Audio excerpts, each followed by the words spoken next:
Welcome back to Antigua Barbuda today. Steve's still recovering from the bloopers we showed earlier, so I'm taking this next interview in his stead. Sorry, if you didn't join us earlier, you missed some bloopers here. All right, we're now talking with some very special guests this morning. We have back in the studios in another capacity, in a larger capacity, a grander capacity, Miss Antigua Carnival 1996. Jamila Kerwan, who is Media Relations Specialist with the Calvin Ayre Foundation. Welcome back to the couch, Jamila. Thank you, Ursula. And Happy New Year to you officially. And Happy New Year to you as well. Thank you very much. And we're also speaking with Jeremy Cross, International Networking Director for Princess Foundation. Welcome to Antigua. Thank you very much. Welcome to ABS. Wonderful to be here. Great. All right. We'll talk about a little bit more about the UK in a bit, off the set. All right, so welcome. We're talking about the Barbuda Cottages project. All right, tell us about the background of the project first, Jeremy, if you would. A little bit about the background. Yeah, obviously the reconstruction effort in Barbuda has been significant and is ongoing. The Prince of Wales visited in November 2017, and at that time, in discussions, really was keen to see how the Prince's Foundation could help with that. The Prince's Foundation was established by the Prince of Wales over 20 years ago, and we focus on building, supporting sustainability in the built environment. So it was a natural response for us to be able to come to help to build in a resilient way that really helped to rebuild a community in a way that would withstand future hurricanes and so on and so forth. Nice. All right, so the cottage project on Barbuda, very important. Have we already chosen sites, lands being cleared, etc., on the sister isle? Absolutely, yeah. So working with the Barbuda Council, they've identified a site up at Louis Hill, which is near the secondary school.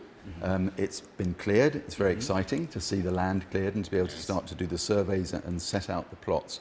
And it will accommodate up to 20 houses, which is what we're aiming for. So up until now, it's very visible to the Barbudan population. It's suddenly become visible, indeed, with the clearance of the land. I think that's what's been exciting for everybody to see that. So. Yes, exactly. All right, now, Jamila, talk to us about your involvement, the Calvin Ayre Foundation's involvement in the project. All right, well, let me first say that it's really great to be here with you, Ursula, my former buddy from A-levels. Oh, boy. I'm back in my old stomping ground. And yes, I'm here to talk about a really awesome, amazing opportunity to be a part supporting the Princess Foundation.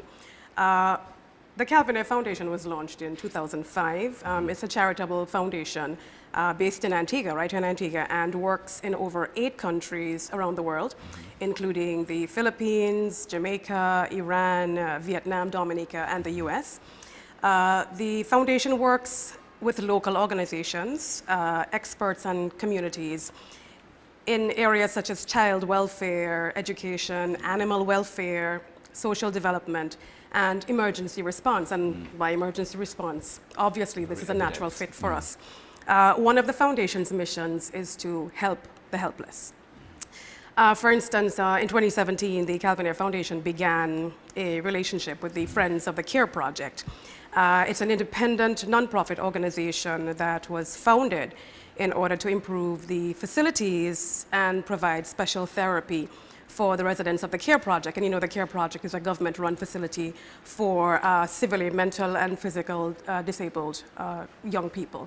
So we are part of the Friends of the Care Foundation. As a matter of fact, Mr. Ayre actually approved funding yesterday for an occupational therapist and a therapist for the Friends of the Care Project. Awesome. So the foundation has been contributing significantly to Antiguan society through sports, through education, and even in restoration. Jeremy and I were at the Government House yesterday, and we are involved in the restoration of the West Wing of Government House. But saying all that to say, Mr. Ayre is a citizen of Antigua and Barbuda, and he has been living here for the last 15 years. And obviously, when he heard about the decimation and was able to see what happened in Barbuda during the passage of these 2 major hurricanes, of course, it's going to be near and dear to his heart. And through his foundation, supported the Princess Foundation to the tune of $1 million US, which we hope will be able to construct 10 homes. And I know Jeremy will give you the amount of homes that the Princess Foundation intends to construct. But we are hoping that that 1 million would go towards building 10 homes for Barbudan families. And also, a couple of our Ayre Group project managers are also on the planning committee, assisting with the construction process and looking over the plans and looking at infrastructure, that type of thing. So great. amazing opportunity for us to be a part of this great initiative with the Princess Foundation, and Mr. Ayre is delighted to be able to give back because he came from humble beginnings as well. So I think it's near and dear to his heart when he's able to help people. Great, great. And Mr. Cross, you must be grateful for the support of the tremendously. Foundation. Yes, Absolutely. And sorry. I was going to ask you to comment on how many homes. Jamila would, of course, have mentioned $1 million to construct 10. Yeah. Tell me about the overall project. The overall, we're really planning for 20 homes. That's the discussion that we've been having, and the site will accommodate 20 homes.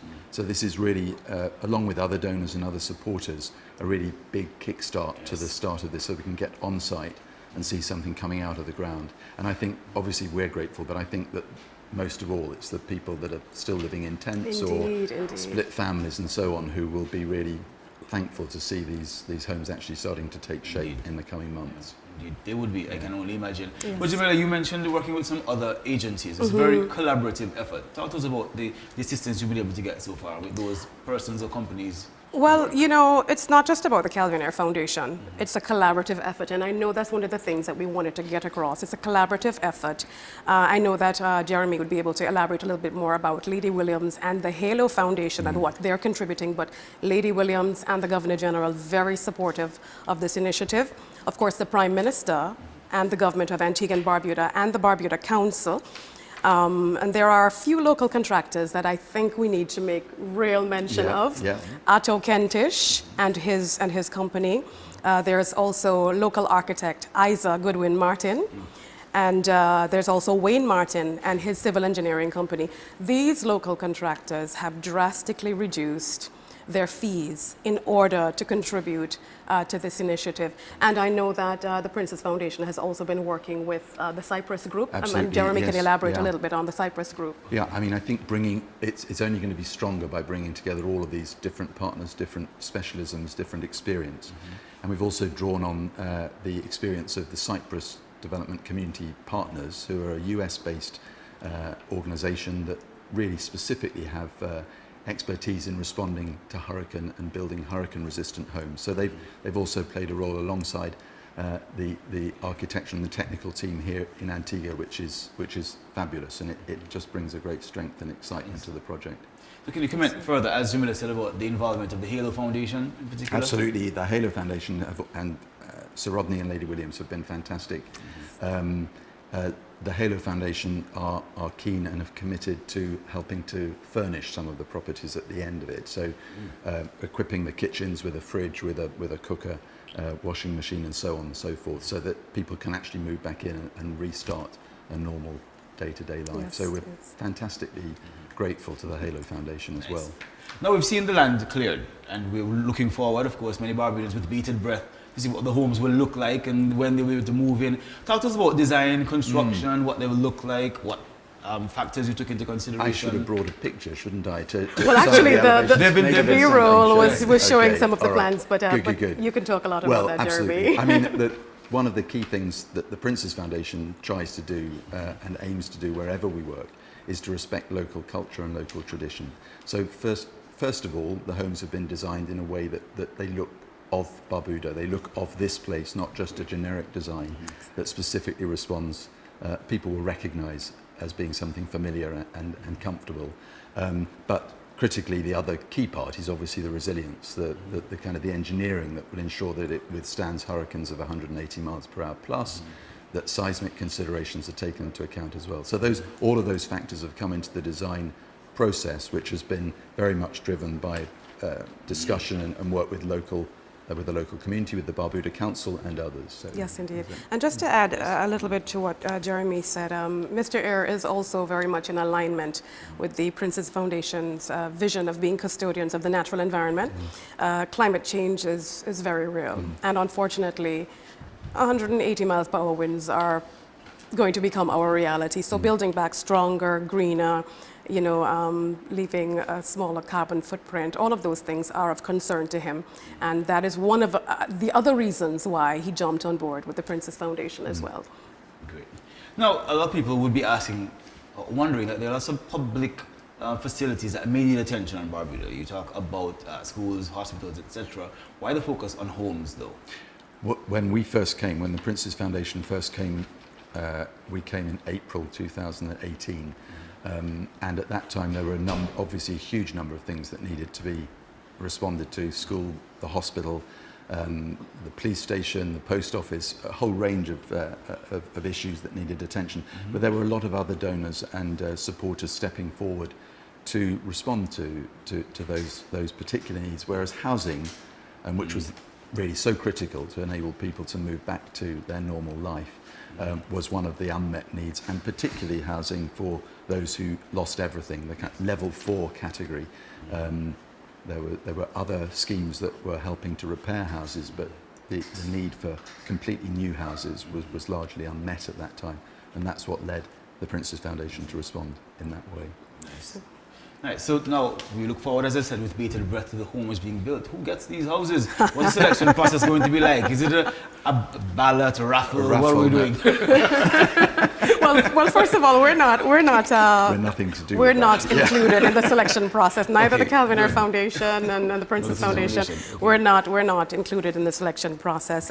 Yes. Actually, one of the criteria was to identify the most vulnerable people or persons or families, but that was left to the responsibility of agencies like NODS, Okay. UNDP, Barbuda Christian Council, And representatives from the Barbuda Council Right, and others exactly. as well. So there's a balanced committee which has Right. been formed, and that committee will consider against very clear criteria how they assess and identify who should receive their houses and in what priority, because some may be more vulnerable in terms of the household, and clearly they're really specifically only for those who lost everything in the hurricane. So it's quite a tightly defined group from which this committee will draw and Yes. identify the priorities. Yeah. All right, so you're just satisfied with your overall contribution to development, and the individual persons who move in, that is not your responsibility. No. Absolutely. We're just yeah. helping the country all together. We're just helping and happy to help.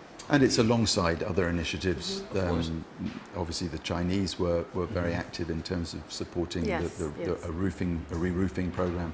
The EU has a program, so there are other housing initiatives, and this is complementary to them. Indeed. And of course, they're grateful for any help that they can receive. Of course, of course. I mean, They're still dire. basic needs are what people really need.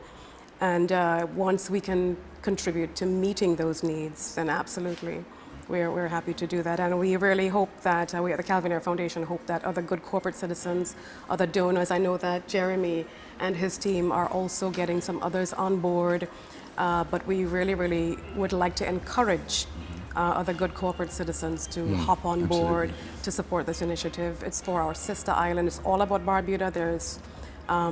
It's just mainly for them, just to show how much we really care about them. And how can those persons or sponsors reach either of you to be able to contribute? Absolutely. Well, I mean, I would be delighted to hear from anybody who would like to be part of this effort, because I think it will only be so much stronger. The more people that come on board in whatever it is, whether it's technical expertise or particularly with additional funds, we can push those houses as far as possible and respond to as many of those families as really need rehousing.